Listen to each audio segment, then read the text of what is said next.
దర్శక ధీరుడు జక్కన్న ఎప్పుడు ఎన్టీఆర్తో ప్రాజెక్ట్ని అనౌన్స్ చేస్తాడంటే వారణాసి టీజర్ లాంచింగ్ టైంలో అన్న ప్రచారం జరుగుతోంది.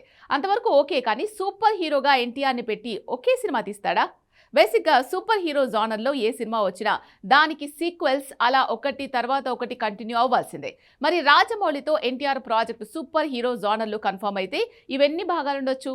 అప్పుడే 2 ఏళ్ల తర్వాత జరగబోయే సెన్సేషన్ మీద అంచనాల భారం పెరుగుతోంది. ప్రస్తుతానికి మాత్రం బాహుబలిని మించే రిస్క్కి రెడీ అయ్యాడట రాజమౌళి. బాహుబలికే 3.5 ఏళ్లు సమర్పించాడు ప్రభాస్. అంతకంటే ఎక్కువ అంటే 4 ఏళ్ల డేట్లు రాజమౌళికి సమర్పించాలి అనే కండిషన్ మీదే ఎన్టీఆర్ ప్రాజెక్ట్ని పట్టాలెక్కించబోతున్నారు అని తెలుస్తోంది. అలా లెక్కేస్తే ఇది 2 భాగాల పర్వం కాదు, 3 భాగాల ప్రయోగం అని తెలుస్తోంది. రాజమౌళి తన కెరియర్ని మార్చే ప్రయోగం చేసినప్పుడల్లా ఎన్టీఆర్తోనే ప్రయోగం చేస్తాడు అనే అభిప్రాయం ఉంది. ఆ రిస్క్ వల్లే ఇప్పుడు తారక మంత్రాన్ని జపిస్తున్నాడు అంటున్నారు. అదే నిజమైతే 3 భాగాల ప్లానింగ్లోనే రిస్క్ ఉందా? అందుకే ఈ కాంబినేషన్ సెట్ అవుతోందా? Take a look.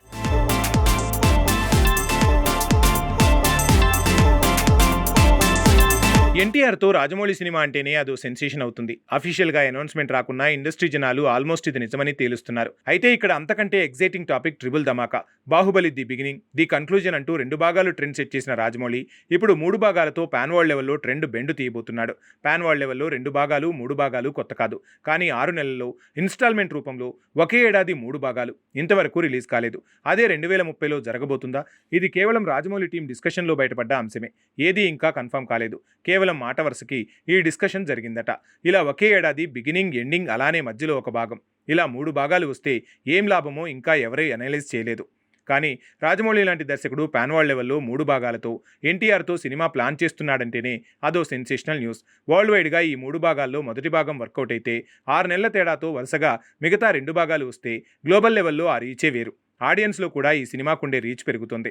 Back to back సినిమాలు పడితే ప్రమోషన్ లేకుండానే సెన్సేషన్ అయ్యే ఛాన్స్ ఉంది. బాహుబలి 2 భాగాల కోసం అప్పట్లో ప్రభాస్ 3.5 ఏళ్లు కేటాయించాడు. ఇప్పుడు పాన్ వరల్డ్ ప్రాజెక్టు కోసం ఎన్టీఆర్ 4 ఏళ్లు కేటాయించేలా ఉన్నాడు. అవును, 2027 జూన్ నుంచి 2030 వరకు షూటింగ్, 2031 జూన్ వరకు ప్రమోషన్, ఇలా 4 ఏళ్లు పూర్తిగా సూపర్ హీరో కాన్సెప్ట్ కోసమే తన డేట్లని, ఆస్తుల్ని రాసిచ్చినట్టు రాసి చేయబోతున్నాడు ఎన్టీఆర్.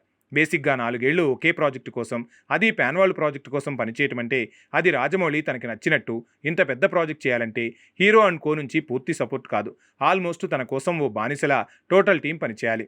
లేదంటే ఈ పర్ఫెక్షనిస్ట్ అనుకున్న అవుట్పుట్ రావటమే కష్టం. అంటే అలాంటి కష్టం 4 ఏళ్లలో 3 సినిమాలలో ఫేస్ చేయాలి.